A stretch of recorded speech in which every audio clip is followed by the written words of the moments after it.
Hello दोस्तों, नमस्कार। आज मैं आपको कैची धाम की एक और सत्य घटना सुनाने जा रही हूँ। अगर आपको कैची धाम की सत्य घटनाएँ अच्छी लगती हों तो मेरे चैनल को सब्सक्राइब कर लीजिए। और अगर मेरी बातों में, शब्दों में कोई भी त्रुटि होती है, कोई भी गलती होती है तो आप लोग प्लीज़ मुझे माफ़ कर दीजिए और मेरे चैनल को प्लीज़ सब्सक्राइब कर लीजिए। मुझे बहुत ज़्यादा पता नहीं है यूट्यूब पे कैसे बोला जाता है, कैसे कहा जाता है, तो आप लोग मेरी दुविधा को समझकर मुझे माफ़ कर दीजिएगा। धन्यवाद। एक दिन सुबह को जब मैं महाराज जी के दर्शनों के लिए दादा के घर पहुंचा तो बहुत ही देर हो चुकी थी। महाराज जी वहां से निकल चुके थे।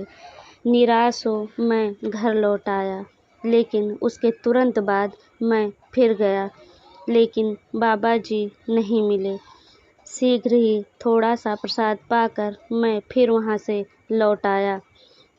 घर के कामों को निपटाकर मेरी पत्नी भी 11 बजे वहीं आ गई, लेकिन बाबा जी के दर्शन मेरी पत्नी को भी ना हो पाया।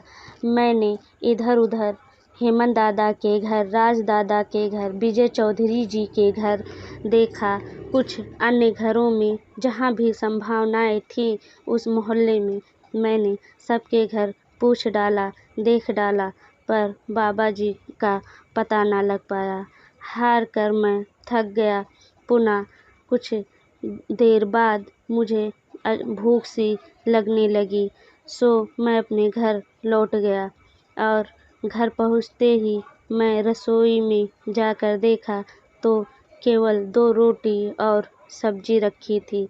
मैंने 2 रोटी और सब्जी एक बर्तन में निकालकर जल्दी-जल्दी पाने की सोची, लेकिन पता नहीं मन में क्या ख़्याल आया, मैंने वह बर्तन वहीं रखकर फिर दादा के घर चल दिया और वहीं आसन जमा कर बैठ गया कि जब तक बाबा जी के दर्शन कर नहीं लेता मैं घर नहीं जाऊंगा।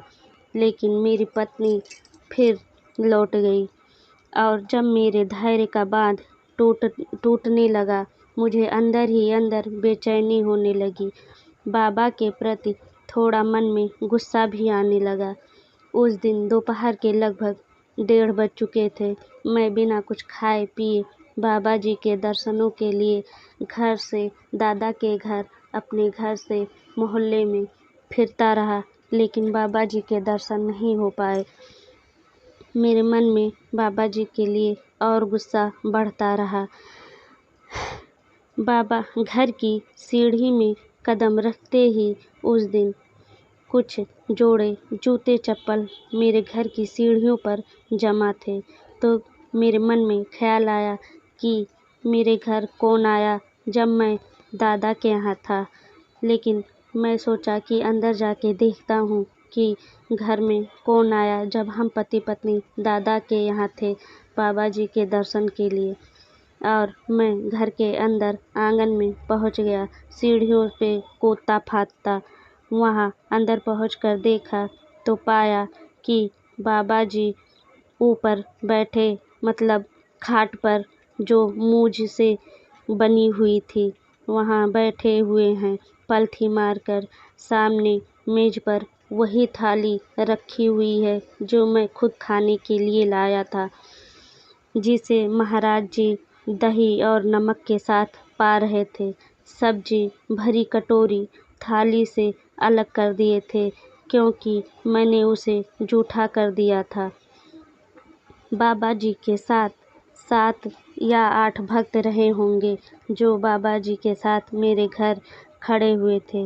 बाबा जी को जिनके साथ महाराज जी रोटियां खाते-खाते हंस रहे थे, हंस-हंस कर बातें कर रहे थे, देखकर तो मेरे होश उड़ गए। सब्जी तो जूठी थी, तब भी महाराज जी कुछ नहीं बोले। बाबा जी मेरे तरफ देखते हुए, क्या हुआ? वहाँ क्यों खड़ा है? आ, इधर आ, हमें बड़ी भूख लगी थी। तेरी माई ने हमें कुछ रोटियां खिला दी। और फिर भक्तों से बतियाने लगे। सहमा सा मैं पत्नी के पास रसोई घर में गया तुमने तो गजब कर दिया, सब्जी तो जूठी थी ना, तुम्हें तो पता था। तब पत्नी ने कहा, तुमने देखा नहीं कि सब्जी की कटोरी तो बाबा जी ने पहले ही हटा दी, बाबा जी उसे हाथ भी नहीं लगाए। यह बात सुनकर मुझे कुछ अच्छा लगा और मैंने फिर पत्नी को डांटा, तुमने बासी रोटी क्यों बाबा को खिलाई जो सुबह का बना हुआ रखा था, तुमने ताज़ा रोटी क्यों नहीं बनाया। फिर पत्नी बोली, मैं बाबा जी से बोली कि बाबा जी आप कुछ देर बैठिए, मैं ताज़ी रोटी सेक देती हूँ। पर बाबा जी महाराज बोले, माई मुझे बहुत भूख लगी है, जो रखा है वही दे दो। तब मैं नीचे हलवाई की दुकान पर गई और वहाँ से दही ली और घर में जो रोटी मैंने सुबह बना कर रखा था वही दही नमक रोटी बाबा जी को और बाबा जी के भक्तों को, जो भी रसोई घर में थोड़ा बहुत था, मैंने उन भक्तों को भी दे दिया। बाबा जी बहुत प्रेम से उसे खाकर घर से निकलने लगे और